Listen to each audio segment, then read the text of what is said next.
Hello দোস্ত, কেউ যদি আপনাকে জিজ্ঞেস করে প্রিমিয়ার লিগের সবচেয়ে সেরা ক্লাব কোনটি ওভারঅল ইতিহাস নিয়ে, তাহলে মোস্ট অফ দ্য সময় আপনি যেটি শুনবেন সেটি হলো ম্যানচেস্টার ইউনাইটেড। এর হিস্টোরি এতটাই রিচ যে এখনও মানুষকে আটকে রাখে। এবং পৃথিবীতে আপনি যদি বার্সেলোনা রিয়াল মাদ্রিদের পরে যদি দেখেন যে পৃথিবীর কোথায় সবখানেই ম্যানচেস্টার ইউনাইটেড ফ্যান পাবে। এর কারণ ম্যানচেস্টার ইউনাইটেড হিস্টোরি, উত্থান পতন সত্যি বলতে আকস্মিক, সবাইকে আকর্ষণ করে। তো বুঝতেই পারছেন আজকে আমরা ম্যানচেস্টার ইউনাইটেডের ইতিহাস নিয়ে কথা বলবো। আমি মূলত নতুন একটি সিরিজ ট্রাই করতেছি, সেটা হলো আমি প্রত্যেকটি রিনাউন্ড ক্লাবের বা নন ক্লাবের ইতিহাস ব্যাখ্যা করার ট্রাই করব। যেমন এই ভিডিওতে আমরা ম্যানচেস্টার ইউনাইটেডের ম্যানচেস্টার ইউনাইটেডের ইতিহাস নিয়ে জানবো। এই ভিডিও আমি এটাকে তিনটি ভাগে ভাগ করব। ম্যানচেস্টার ইউনাইটেডের হিস্টোরিকে তিনটি ভাগে হলো, প্রথমটি হলো তাদের কীভাবে ফাউন্ডেশন হয়, কীভাবে তারা প্রথম শিরোপা জয় করে, কীভাবে তাদের প্রথম দিকের অবস্থা যায়। তারপরে আমরা আলোচনা করব স্যার বাসবি, তার সময় কীভাবে এবং তার পরবর্তী সময় বিফোর স্যার অ্যালেক্স ফার্গুসন, অতটুকু সময় নিয়ে আমরা আরেকটা ভিডিও পার্ট করব। আরেকটা পার্ট হবে অ্যালেক্স ফার্গুসনের সময় এবং বর্তমান সময়ে ম্যান ইউনাইটেড। তো এই তিনটি ভাগে বিভক্ত হবে। তো প্রথমত আমরা যেটা দিয়ে শুরু করবো সেটা হলো ম্যানচেস্টার ইউনাইটেড ফাউন্ডেশন হয় 1878 সালে। প্রথম দিকে এর নাম ছিল নিউটন হিথ অ্যালওয়ার ফুটবল ক্লাব। এখানে অ্যালওয়ার বলতে হলো ল্যাঙ্কাশায়ার ইয়র্কশায়ার রেলওয়ে, অর্থাৎ প্রথমত ম্যানচেস্টারে একটা রেলওয়ে ডিপো ছিল। তো সেখানে কর্মীরা ডিসাইড করে যে তারা একটা ফুটবল ক্লাব গঠন করবে, তখন তাদের এই নামটি ছিল। তো প্রথম দিকে তারা লোকাল টুর্নামেন্ট খেলতো, ডিস্ট্রিক্ট লেভেল টুর্নামেন্ট খেলতো। ধীরে ধীরে তারা এফএ কাপ এবং কম্বিনেশন লিগ, ফুটবল লিগে জয়েন হয়। তো এই ক্লাবটি গঠনের প্রথম দিকে তাদের ক্লাবের জার্সি ছিল হলো সবুজ এবং ইয়েলো বর্ণের, যেটি এখন আপনি মাঝে মাঝে দেখতে পাবেন, অনলাইনে বিচরণ করলে মাঝে মাঝে দেখা যায় যে তাদের এই পুরোনো জার্সিটি। তো প্রথম দিকে তাদের কোনো মতো খেলাধুলা শুরু করলেও তাদের কিন্তু রেলওয়ে তাদেরকে ফান্ড করতো, বাট একটা সময় গিয়ে তাদের আর রেলওয়ে ফান্ড করেনি। তখন তাদের ক্লাবটার নাম ছিল শুধুমাত্র নিউটন হিথ ফুটবল ক্লাব। কিন্তু তাদের এই রেলওয়ে ফান্ড না করার কারণে তাদের আর্থিক সমস্যা দেখা যায়। তারা ফুটবল খেলার জন্য যে মাঠে খেলতো, তাদের তখন কিন্তু নিজস্ব মাঠ ছিল না, মাঠ খেলতো বাড়া নিত, তারা পে করতে পারতো না। একটা সময় ম্যানচেস্টার ইউনাইটেড এমন পর্যায়ে চলে গেছে যে দে আর নট সেভেবল, তাদের আর্থিক সহযোগিতা অত্যন্ত প্রয়োজন।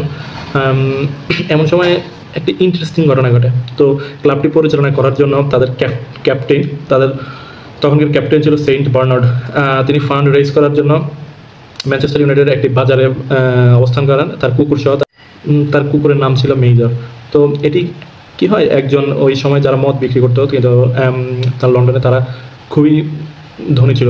তো এমন একজন ধনী ব্যক্তি যার নাম ছিল জন হেনরি ডেভিস, তিনি এই কুকুরকে দেখে খুবই অ্যাট্রাকশন বা তার অ্যাট্রাকশন অর্জন করে। তার কুকুরটি দেখে তার ভালো লাগে। তারপরে তিনি সেটি ক্রয় করার জন্য তার মালিক সেন্ট বার্নার্ডের সাথে কথা বলে, কিন্তু সে বিক্রি করতে এটি নারাজ হয় বা যারা আছে তার কুকুরটি দেবে না। তখন এই কথা মতেই সে জানতে পারে যে সে একজন ম্যানচেস্টার ইউনাইটেড প্লেয়ার এবং সে যেহেতু ধনী ব্যক্তি, সে হেল্প করে এই সেন্ট বার্নার্ডের কথায় সে তাকে ম্যানিপুলেট করতে পারে কথা বলিয়ে। সে রাজি হয় যে ম্যানচেস্টার ইউনাইটেডকে সে হেল্প করবে। এবং আপনারা প্রায় সময় হয়তো শুনতে পারবেন যে এরকম একটা ঘটনা যে একটি কুকুর ম্যানচেস্টার ইউনাইটেডকে সেভ করেছিল। তো এরপরে তিনি কী করেন, তিনি তাদেরকে প্রায় ওই সময় $2670 দিয়ে সার্ভাইভ করায় এই তখনকার যে টিম নিউটন হিথ অ্যালওয়ার ফুটবল ক্লাবকে। তারপরে কি হয়, তারপরে হলো সে যখন এটির দায়িত্ব গ্রহণ করে, সে ডিরেক্টরের দায়িত্ব গ্রহণ করে, সে ক্লাবটির নাম চেঞ্জ করে এবং ক্লাবটির নাম সে চেঞ্জ করে রাখে ম্যানচেস্টার ইউনাইটেড ক্লাব। এবং তাদের জার্সি আমরা এখন বর্তমান যেভাবে যেরকম দেখি যে লাল এবং সাদা, তিনি এটির পরিবর্তন করে এবং তখন থেকে এখন পর্যন্ত তারা একই জার্সি পরিধান করিতেছে ম্যানচেস্টার ইউনাইটেড ক্লাব। তখনই ম্যানচেস্টার ইউনাইটেড ক্লাবের যাত্রাটা খুবই ভালোভাবে শুরু হয়। তার ব্যাকআপের জন্য, তার ফান্ডের জন্য ম্যানচেস্টার ইউনাইটেড ওই যে ফুটবল লিগে খেলতো, তখন এটা হয়ে গেছে ডিভিশন 1, ডিভিশন 2 ইংল্যান্ড ফুটবল লিগটা এমন হয়ে গেছে। তো প্রথম তার আসার পরে আমরা যদি দেখি 1902-03 সালে তারা নতুন কোচ আর্নেস্ট ম্যাগনালকে নিয়োগ করেন, কিন্তু তারা ওই কিছু তেমন উন্নতি করতে পারেন, তারা ডিভিশন 2-তে থাকে এবং তখন ওই সিজনে তারা কিছু নতুন প্লেয়ার নিয়োগ করেন, সাইন করেন। তো 1903-04 সালে তারা আবারও পূর্বের ন্যায় সেকেন্ড ডিভিশনে থাকে, কিন্তু 1905-06 সালে দে প্রমোটেড টু ডিভিশন 1 এবং ওই সিজনে তারা 8তম হয় সিজনে লিগ ক্লাবে। তারপরে কি 1908 সালে 27 সিজনে they won their first title in their history, যেটা ছিল তারপরে লিগ টাইটেল, মানে তাদের জীবনের ইতিহাসে প্রথম লিগ টাইটেল জয় করে 1908 সালে, এবং তারপরে FA কাপ 1909 সালে তারা জয় হয়। এবং তারপর যদি দেখি আপনারা এখন যে বর্তমান তাদের যে স্টেডিয়ামে খেলা ওল্ড ট্রাফোর্ড, সেটি প্রতিষ্ঠিত হয় 1910 সালে।